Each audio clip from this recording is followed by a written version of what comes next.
কসাই ভাই জাজ্জার, তোমার মা এই ঠোঁট নাড়ায় নাড়ায় বীর বীর বীর বীর করে কি বলে? তিনি বললেন, আমার মা একটা পাগলা দোয়া করে, এই দোয়ার কোনো আগামাতা খুঁজে পাই না। আল্লাহু আকবার। আমার মা প্রত্যেক দিন আল্লাহর কাছে দোয়া করে, আল্লাহ এই জামানার পয়গম্বর মুসা কালিমুল্লাহর সঙ্গে আমার সন্তানকে বানায়া দিও। মুসা আলাইহিস সালাম বললেন, ও তাহলে এই জায়গা এই ঘটনা। মুসা আলাইহিস সালাম বললেন, ও জাজ্জার, ও কসাই, তোমার দোয়া আল্লাহ মঞ্জুর করেছেন, আমি হলাম এই জামানার পয়গম্বর মুসা কালিমুল্লাহ। তাহলে মায়ের দোয়া আল্লাহ কোথায় নিয়ে গেছেন, ঠিক কি না? তাহলে মায়ের দোয়া নিব আমরা ইনশাআল্লাহ। মায়ের দোয়া নেওয়া যাবে? আরে মায়ের দোয়া নেবেন। মায়ের দোয়া নিলে আপনাদের জায়গা যে কোথায় হবে আপনারা জানেন না। আপনাদের কপাল খুলে দেবেন কে? মুসা আলাইহিস সালাম। তিনি আল্লাহর কাছে প্রশ্ন করেন, আল্লাহ মাইয়াকুনু জালিসি ইয়াউমাল কিয়ামাহ, আল্লাহ কিয়ামতের দিন আমার সঙ্গী কে হবে, আমার সাথী কে হবে? এই ঘটনা আপনারা জানেন, আপনাদের বিবেকে নাড়া দেওয়ার জন্য বলছি। মাইয়াকুনু জালিসি ইয়াউমাল কিয়ামাহ, আল্লাহ জান্নাতে আমার সঙ্গী কে হবে? আল্লাহ পাক জানায় দেন, সাহিবুকা ফিল কিয়ামাতি ওয়াল জান্নাতি জাজ্জার, তোমার কিয়ামতের ময়দানে জান্নাতের ভেতরে জাজ্জার কসাই তোমার সঙ্গী হয়ে যাবে। তাও সুবহানাল্লাহ কয় না। একজন কসাই, একজন বুচার কি হয়ে যাবে? তার সাথী হয়ে যাবে, সঙ্গী হয়ে যাবে। সুবহানাল্লাহ বলেন। আল্লাহর কাছে বললেন, আল্লাহ কি এমন কারণে একজন জাজ্জার, একজন কসাই আমার জান্নাতে রফিক হয়ে যাবে, সাথী হয়ে যাবে, সঙ্গী হয়ে যাবে? কি কারণে? তার আমলটা দেখতে চাই। আল্লাহ বললেন, যাও অমুক জায়গায় চলে যাও, নিজের চোখে সেই তার আমল দেখে আসো।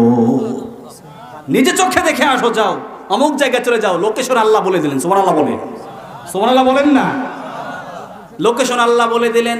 হযরতে মুসা আলাইহিস সালাম খুঁজতে লাগলেন এই বাজারে বুচারকে। দেখলেন জরাজীর্ণ একটা দোকানে বসে বসে গোশত কেটে কেটে বিক্রি করেছেন। এরপরে তার স্পেশাল আমল খুঁজতে লাগলেন, যে কি আমলে বেটা তুই আমার সঙ্গী হবি, দেখি খুঁজে বের করা যায় কিনা। বসে আছে, আমল খুঁজে পায় না। এরপরে বাড়ি পর্যন্ত চলে গেলেন, বাড়িতে ঢুকে গেছেন। হযরতে মুসা আলাইহিস সালাম দরজায় গিয়ে করাঘাত করলেন, আসসালামু আলাইকুম ইয়া আহলাল বাইত। দরজা খোলা পরে দেখে একজন পথিক, বলছে আপনার বাড়িতে মেহমান হতে চাই। বলছে আহলান ওয়া সাহলান, মারহাবা, আসেন। সুবহানাল্লাহ বলবেন না? সুবহানাল্লাহ বলেন। আহলান ওয়া সাহলান, মারহাবা, আসেন, ওয়েলকাম, সুস্বাগতম, আসেন। এরপরে বলেন আপনার রুম ওইটা, আপনি ওখানে ঘুমান। হযরতে মুসা আলাইহিস সালাম খেয়াল করলেন ওই জাজ্জার মানে কসাই, বুচার, গোশত বের করলেন, ব্যাগ থেকে গোশত বের করে সুন্দর করে পিস পিস করে ছোট ছোট টুকরো করে রান্না করলেন, সুন্দর করে রুটি বানালেন। রুটি বানিয়ে একজন জরাজীর্ণ একজন মহিলাকে বসে বসে কোলে তুলে তাকে খাওয়াতে আরম্ভ করলে। সুবহানাল্লাহ বলেন না। আপনারা বিরক্ত হচ্ছেন নাকি? বলছে এটা কে? বলছে আমার মা। এরপরে যখন তৃপ্তি সহকারে খাওয়া হয়ে গেল, এরপরে তার মা একটা দোয়া করলেন আল্লাহর কাছে। সুবহানাল্লাহ। শাড়ির আঁচলটা নিয়ে আল্লাহর কাছে এভাবে দোয়া করছেন, ঠোঁটটা নাড়াচ্ছেন। সুবহানাল্লাহ বলেন। অস্পষ্ট বোঝা যায় না। মুসা আলাইহিস সালাম, মুসা কালিমুল্লাহ জিজ্ঞেস করলেন, কসাই ভাই জাজ্জার, তোমার মা এই ঠোঁট নাড়ায় নাড়ায় বীর বীর বীর বীর করে কি বলে? তিনি বললেন, আমার মা একটা পাগলা দোয়া করে, এই দোয়ার কোনো আগামাতা খুঁজে পাই না। আল্লাহু আকবার।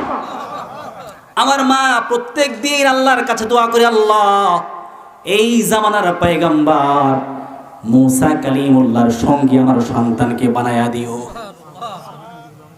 মুসা আলাইহিস সালাম বললেন, ও তাহলে এই জায়গা এই ঘটনা। মুসা আলাইহিস সালাম বললেন, ও জাজ্জার, ও কসাই, তোমার দোয়া আল্লাহ মঞ্জুর করেছেন, আমি হলাম এই জামানার পয়গম্বর মুসা কালিমুল্লাহ। তাহলে মায়ের দোয়া আল্লাহ কোথায় নিয়ে গেছেন, ঠিক কি না? তাহলে মায়ের দোয়া নিব আমরা ইনশাআল্লাহ। মায়ের দোয়া নেওয়া যাবে? ওগো মা তুমি এই ধরনের শ্রেষ্ঠ নেয়ামত, তোমারই পদ তলে রয়েছে জান্নাত। ওগো মা তুমি এই ধরনের শ্রেষ্ঠ নেয়ামত, তোমারই পদতলে রয়েছে জান্নাত। এই পৃথিবী থাকতো গো ফুল পাখিহীন, এই পৃথিবী থাকতো গো মায়া মমহীন, এই পৃথিবী থাকতো গো ফুল পাখিহীন, এই পৃথিবী থাকতো গো মায়া মমহীন, যদি না পেত তোমার মায়ারি হাত, যদি না পেত তোমার মায়ারি হাত। ওগো মা তুমি এই ধরনের শ্রেষ্ঠ নেয়ামত, তোমারই পদতলে রয়েছে জান্নাত। ঠিক কিনা? মায়েদের পদতলে আল্লাহ জান্নাত সেট করে দিয়েছেন, অর্থাৎ পিতামাতার সন্তুষ্টি হচ্ছে আল্লাহর জান্নাত। সুবহানাল্লাহ পড়েন।